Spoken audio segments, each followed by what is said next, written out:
Yes, hello students. આપણે last લેક્ચરમાં ત્રિકોણમિતીય સમીકરણો આપણે ચાલુ કર્યું હતું. ત્રિકોણમિતીય સમીકરણ કોને કહેવાય એ આપણે સમજી લીધું. એટલે બહુ સિમ્પલ શબ્દોમાં આપણે જે અત્યારે સુધી દસમા સુધી આપણે જે ચલોના સમીકરણને ચલની જગ્યાએ ત્રિકોણમિતીય વિધેયના રૂપો આવે તે ત્રિકોણમિતીય સમીકરણ કહેવાય.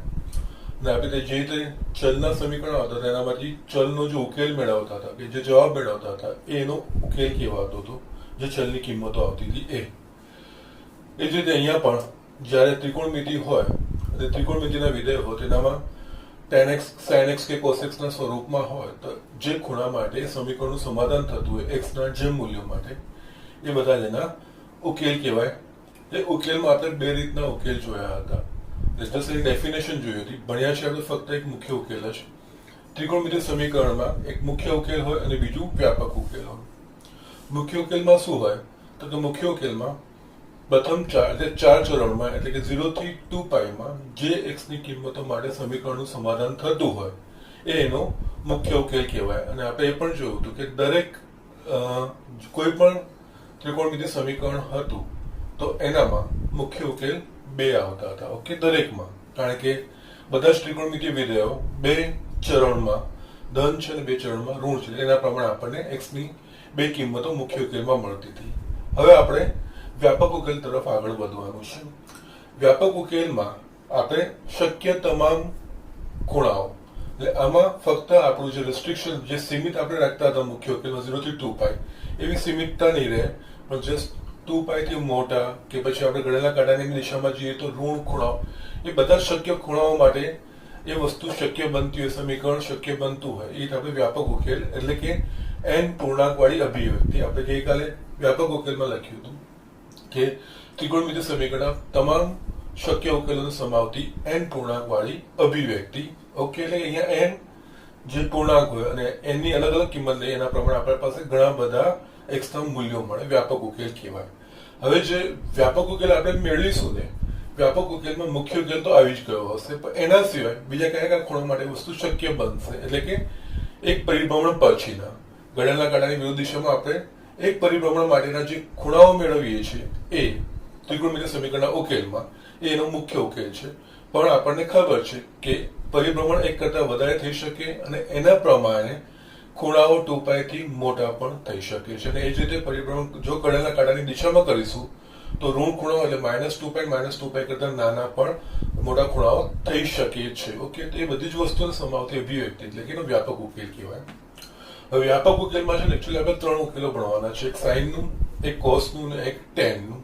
પણ એ ભણતા પહેલા આપણે જે આગળ એક શરત એટલે કે શૂન્યોના ગણ જોયા હતા એ વસ્તુ જોઈશું. અને એ પણ છે ને શૂન્યના ગણ ઇનડાયરેક્ટલી એ શૂન્ય માટેનો વ્યાપક ઉકેલ પણ દર્શાવે છે. હું તમને બતાવું છું કેવી રીતે.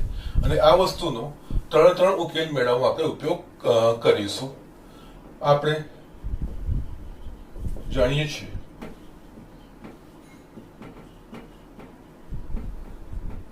કે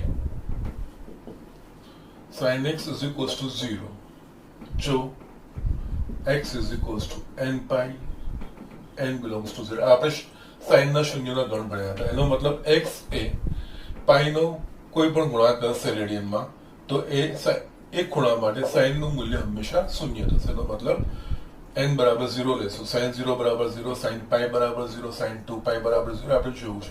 એટલે એના શૂન્યનો ગણ કહેવાય. તો એમ જોવા જઈએ આ x, આના પરથી x બરાબર આ વસ્તુ લખાય તો આ sin x બરાબર 0 ના વ્યાપક ઉકેલ n અભિવ્યક્તિ વાળી વાળો ઉકેલ દેટ ઇઝ કહેવાય વ્યાપક ઉકેલ. અહીંયા n વાળો અહીંયા આપણે ઓલરેડી આવી ગયો છે. આ તો જસ્ટ એક સિમ્પલેસ્ટ છે, પણ આપણે ત્રણ અલગથી બીજા જોવાના છે વ્યાપક રીતે. પણ અહીંયા આ એક પ્રકારનો sin x બરાબર 0 ના વ્યાપક ઉકેલ આપણે ગણી શકીએ, કારણ કે n આમાં ખૂણાઓ n ના અલગ અલગ મૂલ્યો લેશે પ્રમાણે x ના આપણને ઘણા બધા અલગ અલગ મૂલ્યો મળશે. એટલે કે શક્ય તમામ ઉકેલો, ફક્ત 0 થી 2π ની વચ્ચેના નહીં પણ બધા જ ઉકેલો આમાં આવી જશે. ઓકે, એ જ રીતે cos x is equals to 0 જો x is equals to 2n plus 1 π/2 n belongs to z. Okay, now એટલે આ કોસના શૂન્યનો ગણ જ્યારે આ ખૂણો π/2 નો અયુગ્મ 2n+1 એટલે અયુગ્મ બતાવશે. જ્યારે x એ π/2 નો અયુગ્મ ગુણાંક હોય એક ખૂણા માટે કોસનું મૂલ્ય હંમેશા શૂન્ય થશે. આ કોસના શૂન્ય આપણે જોયા છે. ઓકે, એટલે આના પરથી જસ્ટ આપણે સ્ટેટમેન્ટ એક વ્યાપક ઉકેલ તરીકે આને લઈ શકીએ છીએ અને એક્ઝામમાં આવી પણ શકીએ છીએ. sin x is equals to 0. તો x is equals to n pi n belongs to z આ એક આવી ગયું. એ જ રીતે cos x is equals to 0. તો x is equals to, કારણ કે આપણે ત્રિકોણમિતિ સમીકરણમાં શું કરીએ છીએ કે જસ્ટ x ના જે મૂલ્યો માટે આ સમીકરણનું સમાધાન થતું x ના તમામ મૂલ્યોનું એના ઉકેલ કહેવાય. ઓકે, અને અહીંયા વ્યાપક ઉકેલમાં n વાળી અભિવ્યક્તિ, એટલે આ બંનેમાં n વાળી અભિવ્યક્તિ આવે છે. એટલે આ 2n+1 π/2 n belongs to z એક આ વસ્તુ આપણે લેવાની છે. ઓકે, આ યાદ રાખવાનું છે અને આ બધી વસ્તુનો આપણે આગળ ઉપયોગ પણ કરવાનો છે. હવે આપણે અહીંયા 3 ઉકેલ મેળવવાના છે, સાઇન માટે, કોસ માટે અને ટેન માટે. જસ્ટ કેવી રીતે આવે છે હું બતાવું છું. એ પરિણામો યાદ કરવા રાખવાના છે અને પરિણામો પરથી આપણે દાખલા કરવાના છે મુખ્ય ઉકેલના. ઓકે, અને જસ્ટ અહીંયા પહેલું અહીંયા લખું છું. જો x અને y એ કોઈ પણ વાસ્તવિક સંખ્યાઓ હોય તો sin x is equals to sin y. એનો મતલબ x is equals to n pi plus -1 raised to n into y. જ્યાં n belongs to z તથા y એ મુખ્ય ઉકેલ છે. એટલે અહીંયા છે ને હવે આ જે તમે sin x is equals to 0 લીધું, અહીંયા sin x is equals to આ 0 ના હોય પણ કોઈ પણ સંખ્યા હોઈ શકે. એટલે અહીંયા એને sin y તરીકે મેં અહીંયા દર્શાવ્યું છે. એટલે અહીંયા 0 સિવાયની કિંમત પણ યુઝ આ બધી વસ્તુઓનો જ કરવાનો આવશે. એટલે આ રીતનું આ સાઇન નું સમીકરણ કહેવાય. sin x અને sin y છે અને આ બાજુ જે સાઇન નું મૂલ્ય હશે એના પરથી આપણે y મૂકીએ. જસ્ટ એક્ઝામ્પલ કરીશું એટલે આ બધી વસ્તુ તમને સમજાશે અને શું કઈ રીતે વાપરવાનું છે. પણ જ્યારે આ રીતનું હોય sin x is equals to sin y, તો એના પરથી અહીંયા એનો ઉકેલ x બરાબર n pi plus -1 ની n ઘાત into y જ્યાં n belongs to z. એટલે આ કેવી રીતે ઉકેલ આવે હું તમને બતાવું છું.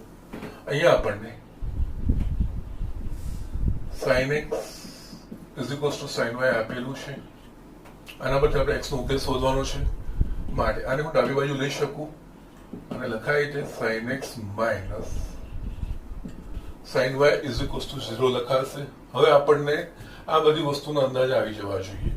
અહીંયા sin ને sin છે એનો મતલબ s minus s છે. s minus s એટલે અહીંયા બે sin વિધેયોની બાદબાકી છે, એના પરથી આપણે ગુણાકારમાં ફેરવી શકીએ છીએ. s minus s એટલે 2cs. એટલે એના પ્રમાણે આપણે અહીંયા 2 cos x plus y/2 into sin x minus y/2 is equals to 0 લખાશે. આ બે ને આપણે આ બાજુ લઈ જઈશું, 0/2 0 થઈ જશે. એટલે મારા પાસે આવશે અહીંયા cos x plus y/2 into sin x minus y/2 is equals to 0 થશે. હવે આ બેનો ગુણાકાર શૂન્ય છે. આ બેનો ગુણાકાર શૂન્ય છે એનો મતલબ કાં તો cos x plus y/2 બરાબર 0 હોઈ શકે અથવા તો sin x minus y/2 બરાબર 0 હોઈ શકે. બંનેમાંથી કોઈ એક શૂન્ય હશે તો આનું પરિણામ હંમેશા શૂન્ય આવશે. એટલે આના પરથી આપણે આ વસ્તુ લીધી, જે રીતે આપણે x into y બરાબર 0, તો આપણે એના પરથી તારણ લખતા x બરાબર 0 અથવા તો y બરાબર 0. x અને y બંનેમાંથી કોઈ એક શૂન્ય હશે તો એ બેનો ગુણાકાર હંમેશા શૂન્ય થશે. તો આ કિસ્સામાં પણ અહીંયા આ બે પદોનો ગુણાકાર છે, તો આ બે પદમાંથી કોઈ એક પદ શૂન્ય હશે તો એનો ગુણાકાર હંમેશા શૂન્ય થશે. એટલે માટે અહીંયા cos x plus y/2 બરાબર 0 અથવા sin x minus y/2 બરાબર 0 આ વસ્તુ લખાશે. હવે છે ને આને આની સાથે સરખાવો. અહીંયા cos x બરાબર 0 તો x બરાબર 2n + 1 π/2 એટલે કે આ ખૂણો π/2 નો અયુગ્મ ગુણાંક હશે ત્યારે આ વસ્તુ આપણને મળશે. તો અહીંયા બી આ જ વસ્તુ થઈ ગઈ, ફક્ત x ની જગ્યાએ શું છે, x + y/2 એટલે કે અહીંયા cos x + y/2 = 0 છે. આનો અર્થ x + y/2 એ જો π/2 નો અયુગ્મ ગુણાંક હશે તો આ સમીકરણ હંમેશા સત્ય થશે. અને એ જ રીતે આ બધું જોઈએ તો sin x - y/2 બરાબર 0 છે. તો એના માટે sin નું છે આપણા પાસે. sin x બરાબર 0 એટલે કે જ્યારે બી x એ π નો ગુણાંક હશે ત્યારે sin નું મૂલ્ય 0 થશે. અહીંયા sin સાથે અહીંયા x છે, અહીંયા sin સાથે x - y/2 છે. નો અર્થ x - y/2 બરાબર nπ થશે ત્યારે આનું મૂલ્ય હંમેશા 0 થશે. એટલે આના પરથી આપણે આ વસ્તુ લખી શકીએ. માટે અહીંયા x + y/2 = કારણ કે π/2 નો અયુગ્મ ગુણાંક થાય એટલે એના માટે હંમેશા 0 થાય. એટલે x + y/2 = 2n + 1 π/2 n belongs to z. આ વસ્તુ આપણે લખી શકીએ. જ્યારે આ વસ્તુ જે બેઝિક કોસના શૂન્ય છે એના પર કોસના શૂન્ય થઈ ગયા એટલે કયા ખૂણામાં, અહીંયા ખૂણો x ની જગ્યાએ x + y/2 છે એટલે x + y/2 એ π/2 નો ગુણાંક થયા ત્યારે આ શૂન્ય થાય એવું આપણે લખી શકીએ. એ જ રીતે અહીંયા અથવા sin x - y/2 sin એ π ના ગુણાંક માટે શૂન્ય થાય હંમેશા. એટલે એનો અર્થ અહીંયા sin ની સાથે જે ખૂણો જોડાયો છે અહીંયા x - y/2 છે એટલે માટે અહીંયા x - y/2 બરાબર nπ n belongs to z. એટલે કે જ્યારે x - y/2 nπ થશે ત્યારે આ સમીકરણનું સમાધાન થશે ને બધા જ વાક્યો મૂલ્ય આવશે. આના પરથી આપણે x નું મૂલ્ય શોધવાનું છે એટલે સમીકરણનો ઉકેલ કહેવાય. તો માટે અહીંયા 2 ને આપણે જમણી બાજુ લઈ જઈશું તો 2 ને જમણી બાજુ લઈશું, 2 આ કટ થઈ જશે. તો મારા પાસે બચશે x + y બરાબર 2n + 1 π. આ 2 કટ થઈ ગયા. n belongs to z અથવા અહીંયા 2 જમણી બાજુ લઈ જઈશું તો x - y = 2n π n belongs to z. x ને કરતા બનાવીશું તો x = 2n + 1 π - y n belongs to z અથવા y ને જમણી બાજુ લઈશું x = 2n π + y n belongs to z. આ વસ્તુ લખાશે. હવે છે ને આ આપણા ઉકેલો થયા, પણ આ બંનેને જોડીને એક વ્યાપક ઉકેલ બની શકે છે. કઈ રીતે અહીંયા હું તમને બતાવું. જશે અહીંયા x બરાબર શું થવું જોઈએ, 2n + 1 π - y અથવા તો x બરાબર 2n π + y થાય ત્યારે sin x બરાબર sin y નો ઉકેલ આપણને મળે. આ સમીકરણનું સંતોષાય આ વસ્તુ. ઓકે, ના હવે અહીંયા જોઈએ જો n પૂર્ણાંક હોય તો 2n + 1 એ હંમેશા કેવી સંખ્યા દર્શાવશે, તો એ અયુગ્મ દર્શાવશે.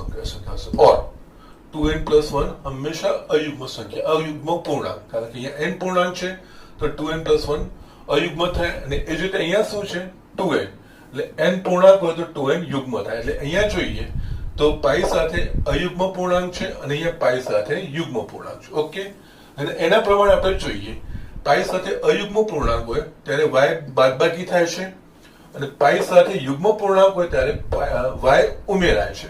તો આપણે આને આ રીતે પણ લખી શકીએ.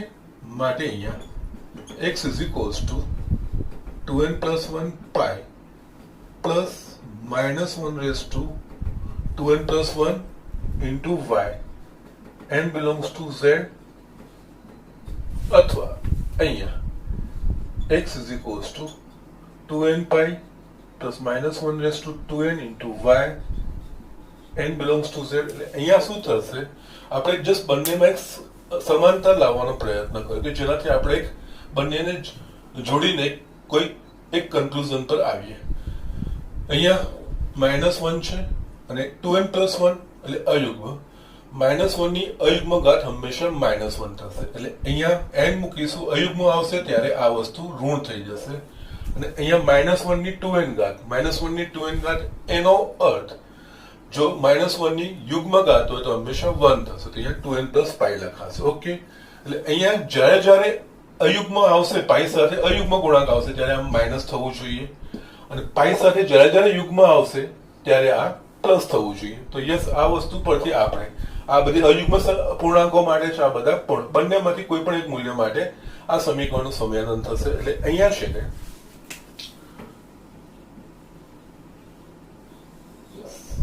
આગળના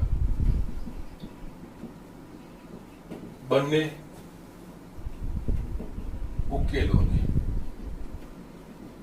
વ્યાપક રીતે નીચે મુજબ લખી શકાય. x is equals to n pi plus minus 1 raised to n into y. n belongs to okay. હવે શું થશે? અહીંયા મેં અહીંયા એક જ પરિણામ લખી દીધું. કઈ રીતે?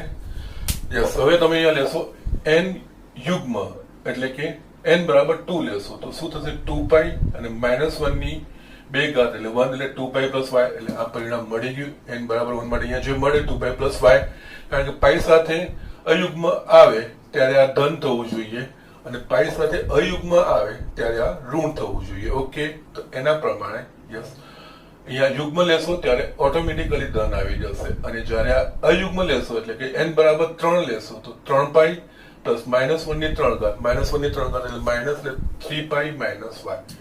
બંને પરિણામો આમાં થઈ જશે. એટલે સંયુક્ત પરિણામ બંનેનું લખાશે. આ બંનેના સંયુક્ત પરિણામ આ રીતે આપણે વ્યાપક રીતે લખી શકીએ. ઓકે, પાઈ સાથે અયુગ્મ આવશે તો -y થઈ જશે, પાઈ સાથે યુગ્મ આવશે કારણ કે જે ગુણાંક અહીંયા છે એને જ આપણે -1 ની ઘાતમાં લઈ લીધું છે. એટલે આ રીતે આનું સંયુક્ત પરિણામ લખાય. આ પરિણામ તમારે યાદ રાખવાનું છે. ઓકે, આ સ્ટેટમેન્ટ જે છે sin x is equals to sin y હોય તો આપણે x is equals to n pi plus -1 raised to y n belongs to z એ રીતે આપણે યાદ રાખવાનું છે. ઓકે, અને છેલ્લે હું થોડીક એમાં સરળતા કઈ રીતે થઈ શકે છે એ પણ હું બતાવીશ. ઓકે, સો આ લખી લો. આપણે બીજા બી જોવાના છે cos અને sin માં. ઓકે, યસ, મેં અહીંયા બીજું સ્ટેટમેન્ટ લખ્યું છે. જો x અને y એ કોઈ પણ વાસ્તવિક સંખ્યાઓ હોય તો cos x is equals to cos y implies એટલે આનો અર્થ, આનો ઉકેલ x બરાબર 2n pi plus or minus y, જ્યાં n belongs to z અને y એ મુખ્ય ઉકેલ છે. ઓકે, આ બધી જ વસ્તુ સમજાશે. આપણે એક્ઝામ્પલ કરીશું તો યસ, આપણે આનો અહીંયા cos કહેવાશે. આગળ sin x is equals to sin y લીધો એ અહીંયા cos x is equals to cos y એનો ઉકેલ આપણે જોવાનો છે. યસ, જે રીતે sin માં આગળ વધે એ રીતે આમાં પણ આગળ વધીશું. અહીંયા cos x is equals to cos y છે એ આપણને આપેલું છે. માટે આ cos y નું આ બાજુ લઈ જાઉં તો cos x minus cos y બરાબર 0 થશે. યસ, જે રીતે sin માં કરી દીધી અહીંયા c minus c થયું. c minus c એટલે -2ss એટલે એના પ્રમાણે -2 sin x plus y by 2 into sin x minus y બરાબર x minus y by 2 is equals to 0. -2 ને આપણે આ બાજુ લઈશું 0 upon -2 એટલે 0 થઈ જશે. એટલે મને અહીંયા મળશે sin x plus y by 2 into sin x minus y by 2 બરાબર 0. યસ, અહીંયા આ બે પદોનો ગુણાકાર શૂન્ય છે. આ બે પદોનો ગુણાકાર શૂન્ય છે એનો અર્થ કાં તો sin x plus y by 2 બરાબર 0 હોય અથવા તો sin x minus y by 2 બરાબર 0. કારણ કે આપણે આગળ જોયું પ્રમાણે x into y બરાબર 0 ક્યારે લખાય કે x અને y બંનેમાંથી કોઈ શૂન્ય હોય તો હંમેશા શૂન્ય થશે. એટલે આમાં બી આ બંનેમાંથી કોઈ પણ શૂન્ય હશે તો આ વસ્તુ શૂન્ય થશે. એટલે માટે આપણે લખી શકીએ sin x plus y by 2 બરાબર 0 અથવા તો sin x minus y by 2 બરાબર 0. યસ, જે આપણે આગળ જોયું તો એ પ્રમાણે sin x બરાબર 0 ક્યારે થાય તો કે x is equals to n pi થાય.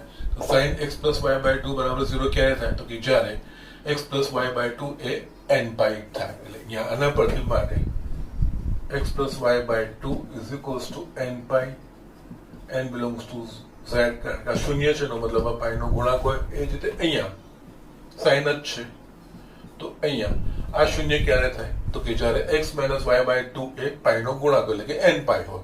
યસ, આના પરથી એટલે જ મેં અહીંયા મૂકી રાખ્યા છે. આનો આપણે ઉપયોગ કરવાનો છે. એટલે અહીંયા x minus y by 2 is equals to n pi, n belongs to z.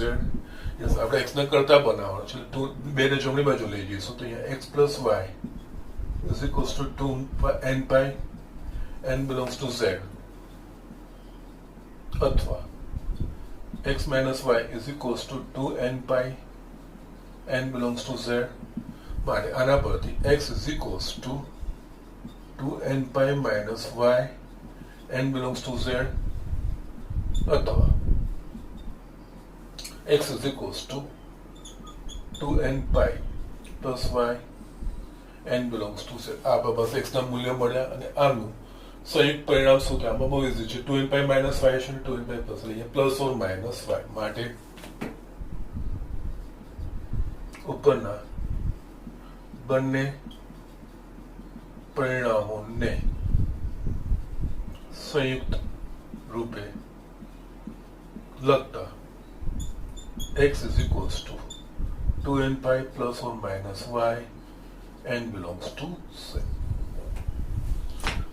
જ્યારે જ્યારે cos x is equals to cos y હોય તો આપણે લખી શકીએ આના પરથી x નો વ્યાપક ઉકેલ 2 n pi plus or minus y okay yes એ જ રીતે આપણે tan નું જોઈ લઈએ ઝડપથી લખો હું tan નું બતાવું છું યસ મેં અહીંયા ત્રીજું સ્ટેટમેન્ટ લખ્યું છે જો x અને y એ π/2 ના અયુગ્મ ગુણિત ન હોય અને tan x is equals to tan y તો x બરાબર n pi plus y જ્યાં n belongs to z અને y એ મુખ્ય ઉકેલ છે ઓકે નાઉ આગળના બે આપણે sin અને cos જોઈએ એમાં x અને y એ કોઈ પણ વાસ્તવિક સંખ્યાઓ લીધી પણ અહીંયા x અને y એ π/2 ના અયુગ્મ ગુણિત ન હોય એવી કન્ડિશન મૂકી તો કેમ તો કે π/2 ના અયુગ્મ ગુણિત માટે tan વ્યાખ્યાયિત નથી એ આપણે જોયું છે જ્યારે sin અને cos એ કોઈ પણ વાસ્તવિક સંખ્યા કિંમત માટે વ્યાખ્યાયિત છે જે આપણે જોયા હતા ત્રિકોણમિતિ વિધેયના પ્રદેશ એના પ્રમાણે sin અને cos નો પ્રદેશ વાસ્તવિક સંખ્યાનો ગણ r છે એટલે એમાં x અને y એ કોઈ પણ વાસ્તવિક સંખ્યા હશે તો ચાલે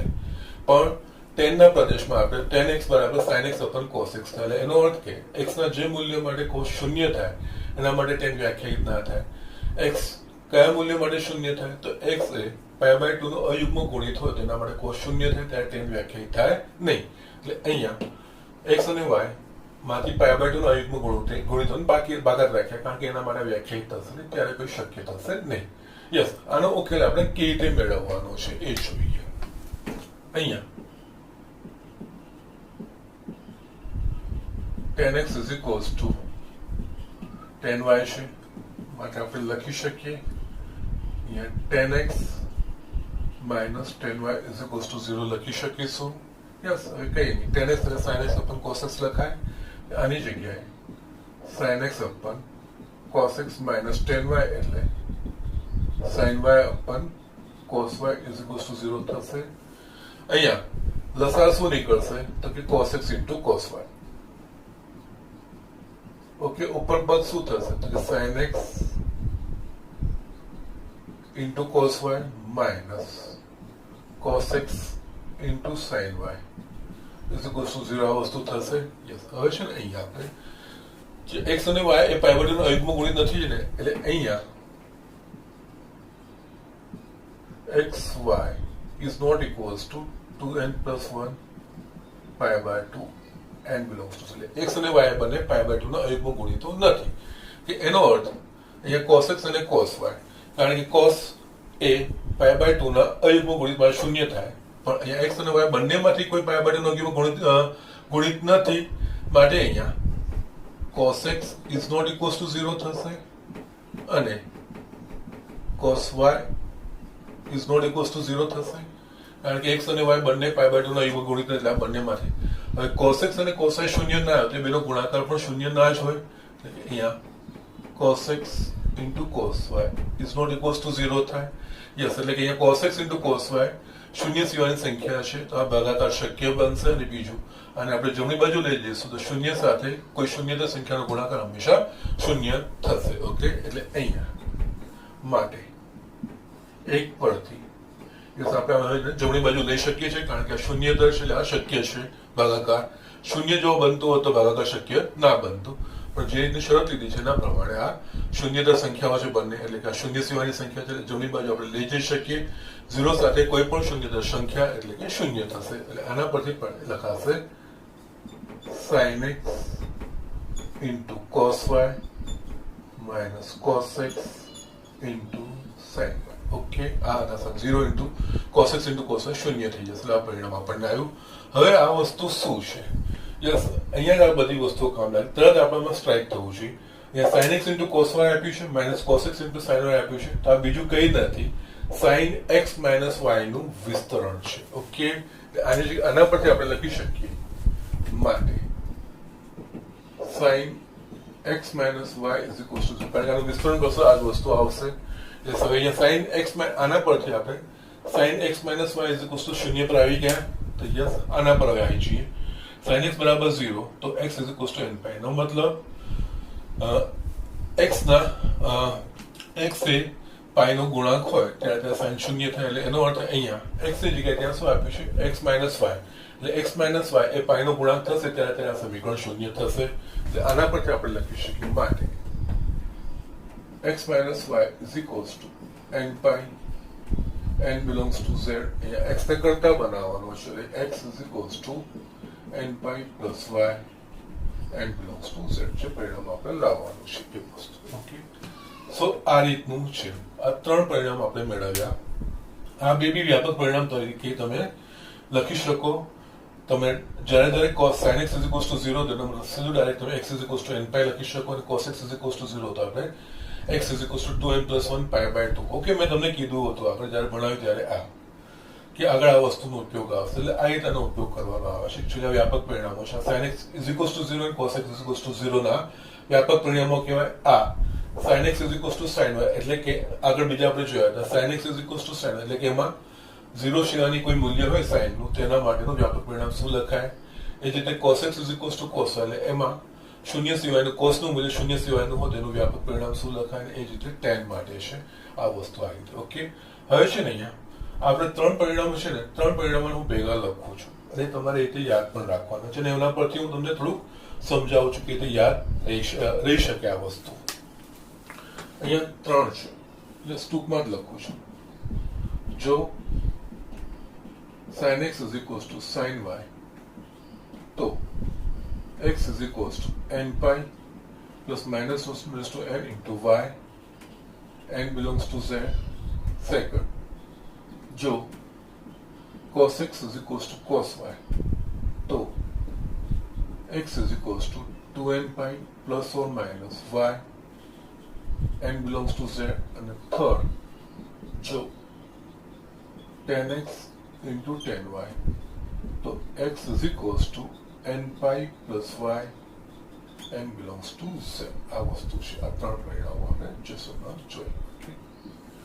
યસ, મેં આ ત્રણ પરિણામો અહીંયા લખ્યા છે. જો sin x is equals to sin y તો x બરાબર n pi plus minus 1 raised to n into y, n belongs to z. cos x is equals to cos y તો x is equals to 2n pi plus or minus y, n belongs to z. જો tan x is equals to tan y તો x is equals to n pi plus y, n belongs to z. આ રીતે આપણે લખી શકીએ. Okay, એ sir તમારે યાદ રાખવાના છે. વ્યાપકમાં આનો ઉપયોગ સીધો કરવાનો છે. ઓકે, હવે આને યાદ રાખવું તો તમને અહીંયા જસ્ટ બતાવું. અહીંયા જો આપણે n ના અલગ અલગ મૂલ્યો લઈએ તેના પ્રમાણે આ એક્સ્ટ્રા મૂલ્ય શું આવે છે આપણે વિચારીએ. જો n બરાબર 1 લો તો અહીંયા પાઈ થાય -1 ની 1 ઘાત એટલે કે માઇનસ થશે એટલે પાઈ માઇનસ y થશે. પાઈ માઇનસ y એ કયું ચરણ દર્શાવે? તો બીજું. હવે આ તમને એક્સપર્ટ થઈ ચૂક્યા હશો.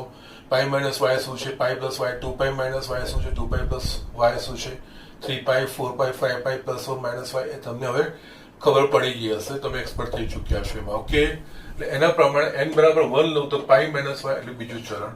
જો n બરાબર 2 લઉં તો 2 પાઈ -1 ની 2 ઘાત એટલે ધન થાય એટલે 2 પાઈ પ્લસ y થાય. 2 પાઈ પ્લસ y એટલે કયું ચરણ? પહેલું ચરણ.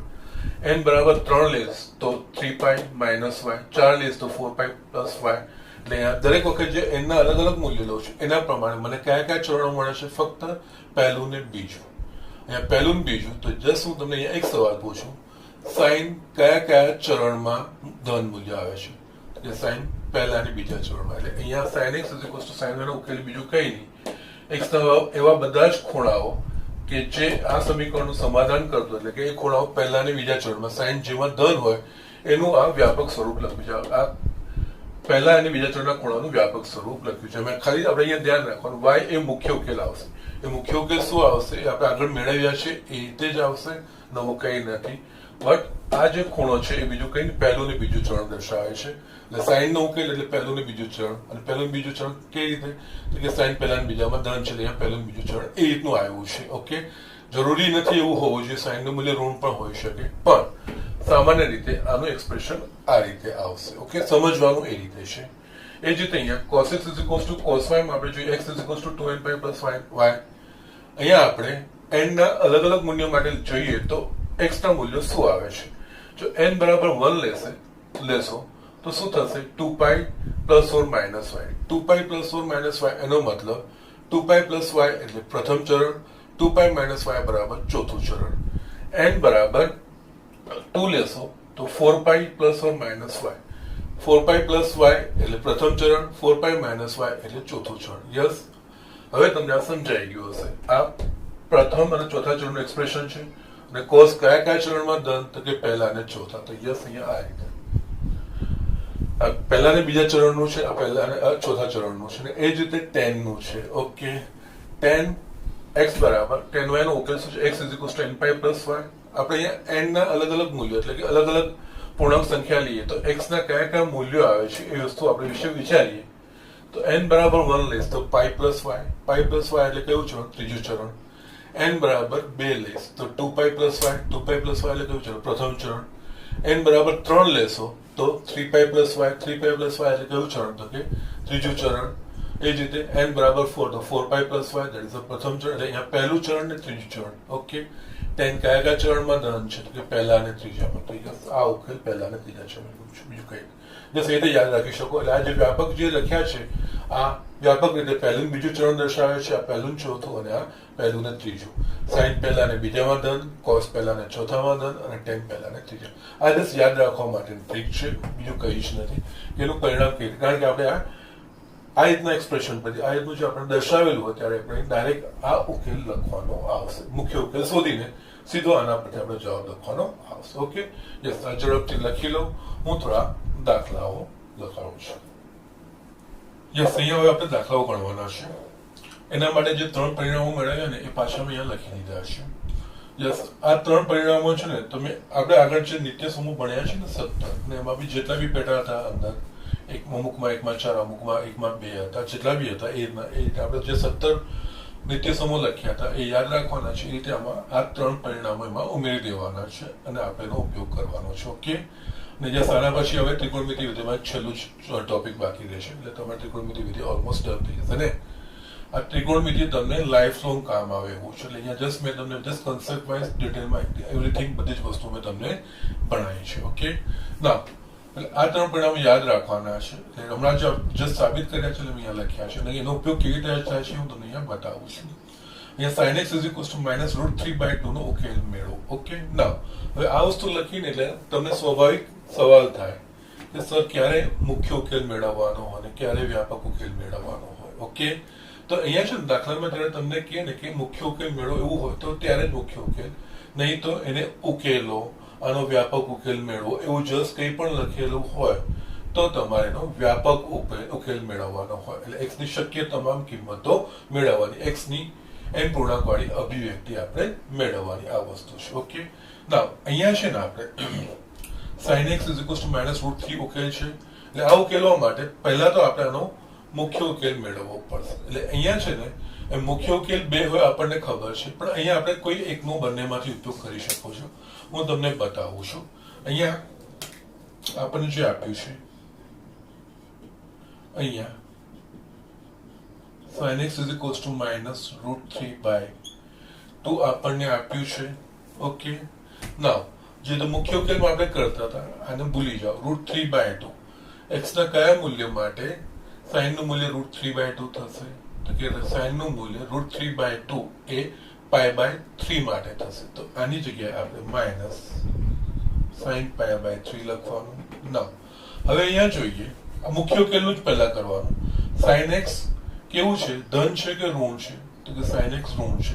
sin x કયા કયા ચરણમાં ઋણ હોય, તો કે ત્રીજા અને ચોથા. એટલે અહીંયા આ વસ્તુને ત્રીજા ચરણના રીતે દર્શાવો. ત્રીજું ચરણ એટલે મેં તમને કીધું π + x, બીજું ચરણ તો π - x, અને x નું મૂલ્ય આના પરથી આ વસ્તુ પરથી. એટલે આની જગ્યાએ આપણે લખીએ તો આ આપણે ત્રીજા ચરણનું લખવાનું છે. તો π + π/3 અને સાદું રૂપ આપશો તો બીજું કંઈ જ નહીં, sin π + π/3 નું સાદું સ્વરૂપ માઇનસ sin π/3 થશે -√3.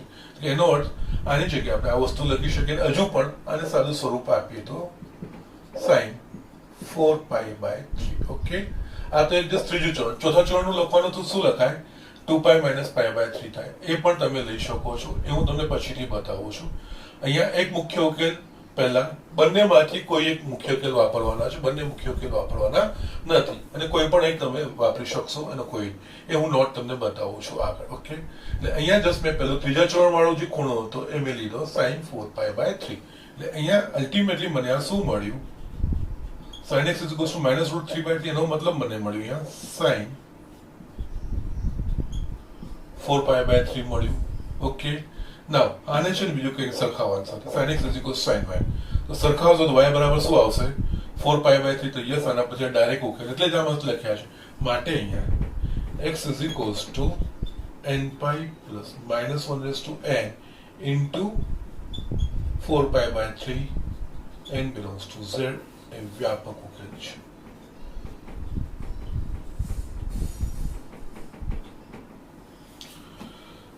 આ રીતે તમારું લખાશે. ઓકે, જો અહીંયા આ એક મુખ્ય ઉકેલ 4π/3, n બરાબર 0 લેશો તો આ 0 થઈ ગયું, -1 એ 0 0 4π/3 એક મુખ્ય ઉકેલ અંદર આવી જ ગયો. ઓકે, નાવ હવે છે ને અહીંયા એક જસ્ટ મારે તમને નોટ બતાવવાની છે. આ પરિણામ આના પરથી આ direct sin x = sin y થી કમ્પેરિઝન આવી જાય, આપણને y મળી ગયું, મુખ્ય ઉકેલ મળી ગયો, એટલે ડાયરેક્ટ આ જવાબ લખાવો છે. વચ્ચે કોઈ એક્સપ્લેનેશન આવતું નથી, લાગે તો આપણે યાદ રાખવાનું છે, નહીં તો આપણે જવાબ લખવાનો છે. ઓકે, ના અહીંયા એક નોટ લખું છું. અહીંયા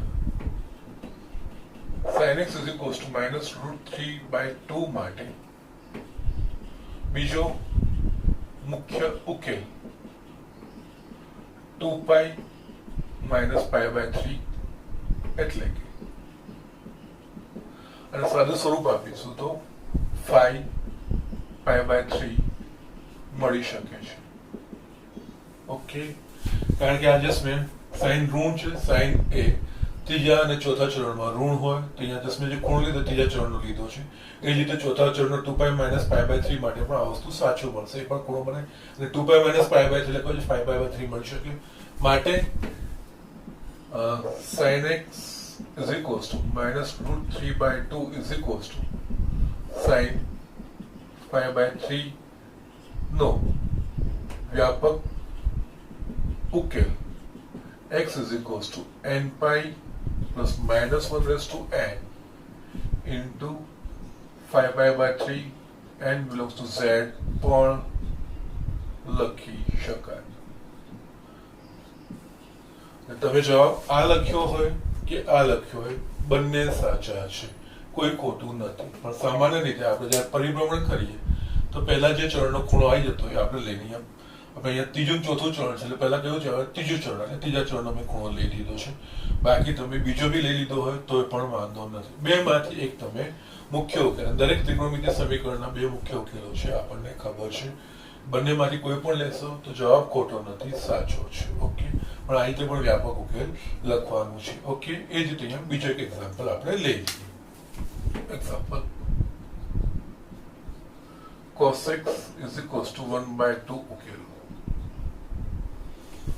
યસ, cos x = 1/2 ઉકેલો લખો, એનો મતલબ અહીંયા વ્યાપક જ ઉકેલ મેળવવાનો છે, અને વ્યાપક ઉકેલ એટલે કે n વાળી અભિવ્યક્તિ આપણે મેળવવાની છે x ને. ઓકે, એટલે એમાંય પાછું પહેલા તો આપણે મુખ્ય ઉકેલ જ શોધવાનો, મુખ્ય ઉકેલનો આપણે ઉપયોગ કરવાનો છે. ઓકે, તો અહીંયા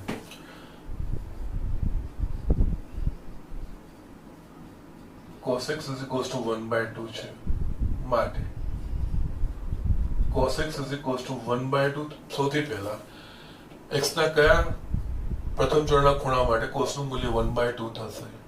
તો કે π/3 માટે છે. ઓકે, આની જગ્યાએ આપણે cos π/3 લખી શકીએ. ઓકે, અને અહીંયા cos કેવું છે? અહીંયા ધન છે. cos કયા ચરણમાં ધન હોય? તો કે પ્રથમ અને ચોથો ચરણ. પ્રથમ ચરણનું તો ઓલરેડી π/3 આવી ગયું છે. ચોથું ચરણ તો 2π - π/3, એ પણ તમે લઈ શકો છો, કાં તો એ લો કાં તો આ લો, બંનેમાંથી. પણ પ્રથમ અને ચોથા ચરણમાં પહેલું કયું આવે છે કે પ્રથમ ચરણ, પ્રથમ ચરણનો ખૂણો સામાન્ય રીતે લેવાનો હોય છે. બાકી બે મુખ્ય ઉકેલોમાંથી કોઈ પણ તમે વાપરી શકો છો. ઓકે, અહીંયા cos x is equals to 1/3 cos pi by 3. આપણને cos x is equals to 1/2 પરથી આપણે અહીંયા cos x is equals to cos pi by 3 આ વસ્તુ મળી, અને એના સાથે સરખાવો cos x is equals to cos y. તો અહીંયા શું થશે? y બરાબર pi by 3. બાકીનું પરિણામ સીધું જ લખવાનું. માટે x is equals to 2n pi plus or minus pi by 3 n belongs to cell. વ્યાપક ઉકેલ. cos x is equals to 1/2 નો વ્યાપક ઉકેલ તો 2n pi plus or minus pi by 3. Okay, જે મુખ્ય ઉકેલો છે આમાં બધા જ આવી ગયા છે. એના સિવાયના જેટલા શક્ય છે બધા જ આમાં આવી જશે. એટલે આ સ્ટેટમેન્ટ એટલા માટે જ લખું છું કે આ કન્ડિશન આપણને આવી જાય છે, y મળી જાય છે, y મુખ્ય ઉકેલના સ્વરૂપમાં મળી જાય છે, પછી સીધો આપણે જવાબ લખવાનો છે. ઓકે, બસ આટલું અહીંયા લખી દેજો. આ બાજુ પણ થોડા દાખલાઓ બતાવીને પછી હું આનું તમને હોમવર્ક આપીશ. અત્યાર સુધી મેં જેટલું હોમવર્ક આપ્યું છે 3.4 ને 3.3 નું એ પ્લીઝ કરીને મને મોકલાવો, અને આજનું લેક્ચર અહીંયા જ પૂરું કરું છું. અને જેટલા નિત્ય સમૂહ હતા એમાં આ 3 ઉમેરીને યાદ રાખવાના છે, અને આ રીતે દાખલામાં આપણે ઉપયોગ કરવાનો છે. તમને સમજાઈ ગયું હશે એટલે યસ યાદ રાખવાનું છે, બીજું કંઈ જ નથી, અઘરું નથી. કેવી રીતે યાદ રાખવાનું છે પણ મેં તમને સમજાવ્યું છે, એ રીતે તમે યાદ રાખવાનો પ્રયત્ન કરશો તો 100% થશે. ઓકે, તો બસ આટલું જ.